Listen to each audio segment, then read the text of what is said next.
Stuart, back for an update. Been a wee while since we last spoke. We'll start with our league fixture away at Edinburgh South. Tricky tie? Yeah, 3-3 in the end, and I felt overall our attacking play was very good. As a common theme at the moment, we can see it early after playing well, and I think Jason hits a post from and he's a bit unlucky. I think in the end the boys deserve a lot of credit because we went down 3 times and came back 3 times. I felt, as I said, our attacking play was good. We moved the ball well, and at points we're playing against a team that were in the captain in their own half because of a good possession. And we created a lot of good chances. I want to say we hit the bar 3 times, maybe the post once, around that.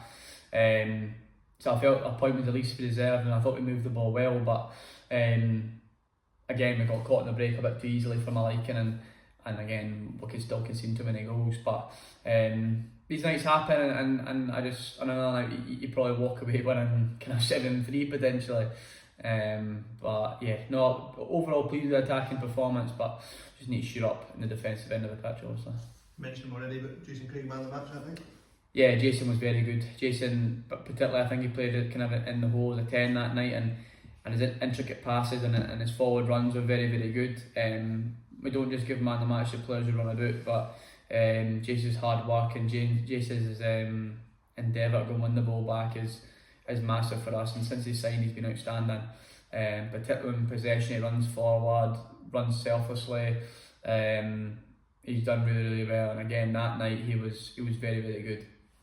Then next up it was a home tie against the last year's champions, Whitehill. Yeah. Again, similar trend. We went 1-0 down to a goal early, and I thought we'd started brightly. But again, the boys showed character, and we then raced a 4-1 lead. I can't remember when we actually scored a 4th, but we got into a 4-1 lead, and I thought the first half particularly, I thought we were outstanding. I thought it was probably the best performances we've had. Made a change of shape, and we looked like ourselves of last season, which was really, really good. Passed the ball well, and I thought it was the tightest we've been on the ball in a long, long time. I was really, really happy with us. Again, second half we probably don't create as many chances, but with that being said, I thought we genuinely looked good defensively. Disappointed losing again a goal at the end, but I felt the general defensive play was good. I thought we were very deserving of the 3 points. I said that to them at the time.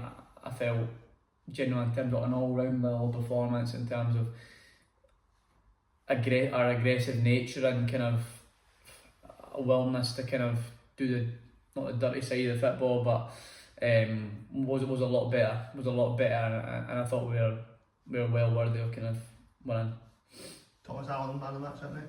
Yeah, Thomas was brilliant. I think, to be honest, I think the goal that he's involved with, which I believe is the second goal, I think sums us up as a whole that night. The endeavour kind of run forward, and in fact the goal comes from Jake playing to Callum going to Jace, Thomas running around him, and Thomas's run, albeit we don't quite get the shot or don't score directly from it, it comes to the endeavour to get the ball back and cross again.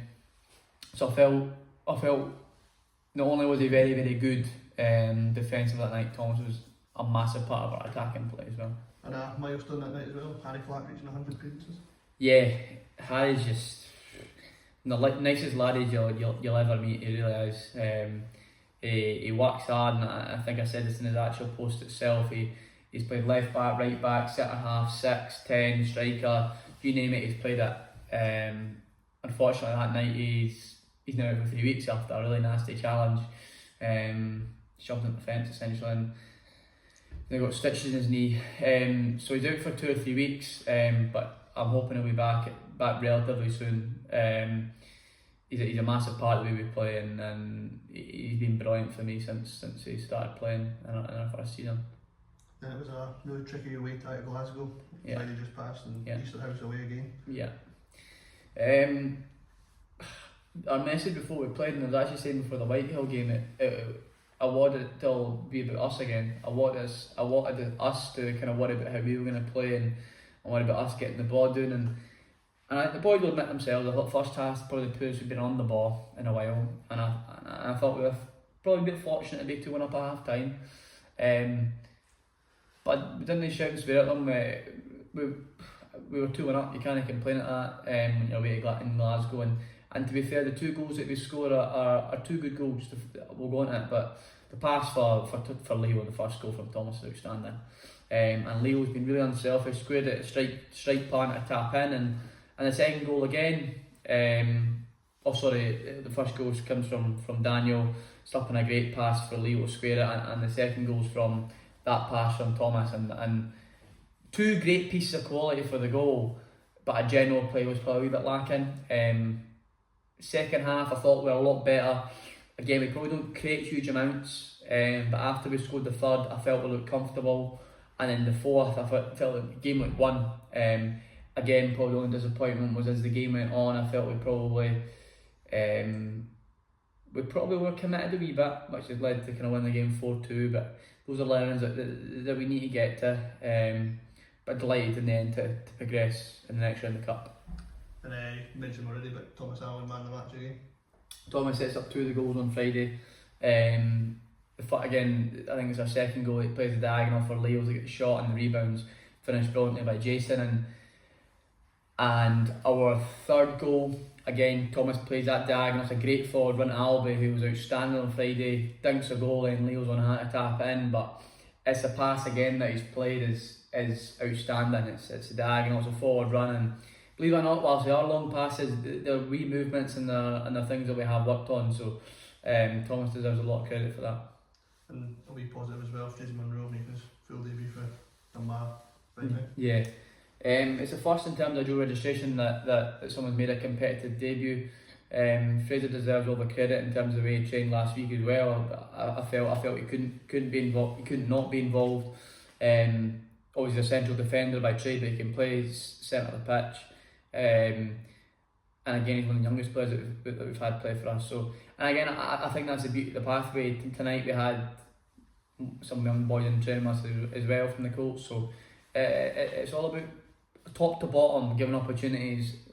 Not everyone is ready to go in at the same point in the development sometimes, but it's try to give these opportunities, and Fraser did really well. Same with Ben Weir, he's done really well when he's come in and trained. He's not had that opportunity in a competitive fixture, but at the same time it's not to be disheartened about. He's done well. It's about staying involved, and I'm really pleased now we've actually got that full kind of pathway and those dual registrations available to us. Definitely a young team. Just to be stat-free, finished the game with average age of 17 years and 5 months. It's certainly looking positive. Yeah, and certainly not making excuses in terms of the goals we're conceding, but that's something to remember as well. Finlay and Thomas are still only 17, who have played a full year of 20s. So yeah, three boys over the age of 18 to finish the game on Friday against a team who are probably significantly older. It's massive. The team's a year older for last year and we're still somehow younger. So it's good building for the future. And I said this, it needs to be a revolving door at the 20s, and the fact that you can't just use one team and change it every year. But we've got a lot of good young players that are coming through different stages of development, certainly. And then Eddie, who's looking at the next round? Home tie, please. If it's St Anthony's, if we know something's up like that, a home tie would be nice. We say that to the boys, you've earned the right to now go and play against your sides like East Fife, your Kelty Hearts, your Spartans. I don't know who's still in the competition, I've not actually looked at it yet, but all these teams are up for grabs now, and I'll be honest, I would like to go and test ourselves against one of these sides again, maybe get a few rounds further first, but last year when we played Spartans, gave us one of the best nights that we've ever had, beating one of the best kind of 20s teams around, and it showed that this team and this group are capable to compete against the best, and I've got no doubt we could do that again. But as I say, I would like a home tie, no more, and just a chance to play at home again. But we'll take anyone. And go and test ourselves against the best. And Andy, what your aims are for the Combined Challenge Cup? Obviously, we reached the quarter-final last year. Again, I would like to go as far as we can. I feel when we've said this to the boys this week, is that cup tie gave us a bit of self-belief in terms of we could beat anyone. Clearly, when you go and beat Spartan, it's going to go, well, actually, who is going to beat us? And that is a good self-belief to have, because I like to think that we are honest in terms of a lot of the boys in the squad even now that finished second last year have done the hard yards. We got beat by Hillabeath 8-0. We've been beaten off Harrington 7-1, 7-2. We know that if you're not good enough or you don't show the quality, you'll get punished for it. So we are honest, but I think that does give you a good cup run, gives you self-belief that you can go and beat anyone.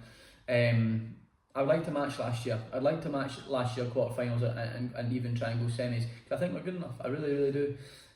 You do need that wee bit of luck in terms of a cup run. You don't want to draw Spartans in the next round potentially, but if we are, then we go about the same way we did last year. We prepare them properly, and I've got no doubt we can go and cause an upset whoever we get. But I'd like to match, if not go one further if possible. I think any competitor and any coach wants to better last year's progress. Then also looking ahead, Stuart, we've got Newtongrange Star away from home, 2 points separating the teams as it stands. Yeah, again, I think Newton have had 2 wins, 2 draws and 2 defeats, and they're a good team. We played them last year a couple of times in friendlies. I say that in terms of it's a much changed team in terms of a lot of them were 07s, and they're a really good team. They've got a lot of really good individuals, and again they'll try and get the ball down and play. They'll never try and kick it against you. So it'll be a difficult game. Last time we played them, we beat them 2-1, and whilst we had a lot of possession, we didn't make it probably count in the chances that we did create. So we need to change that if the game goes that similar way. But we've beaten them 2-1, 6-4. So we're under no illusion in terms of difficulty of the game. It'll be hard, but it's an opportunity to pick up 3 points and move up towards the top end of the table. Not just Stuart, Harry Clark you mentioned, but Jasiu Zakrzewski, he's still injured. Yeah, so a few updates. Harry should be maybe 2 or 3 weeks. He's getting in stitches of his knee on Friday, and I'm hoping he might be a couple of weeks after that, but we need to play it by ear. We don't want to rush in too quickly. Jasiu's trying to train tonight, and his ankle's still sore. He did it again. He hugged it against Hutchie when he came on, and he was outstanding. So he's still not back.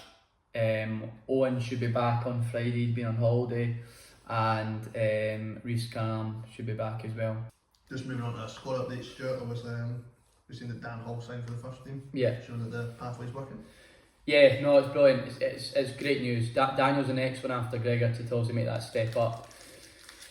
Daniel's been outstanding. I think he's on 50 goals now for us, and he's genuinely been a great player for us. Even in recent weeks he's played deeper on the pitch for us, and he's probably not been involved in the box as much, but since day one he's always been a key player for us, and he wouldn't be vice captain if he didn't display the behaviours and the attitude that I wanted him to. So obviously being in that first team, he's still got the responsibility to come in here and train well and behave properly and being that leader, which I've got no doubt he will.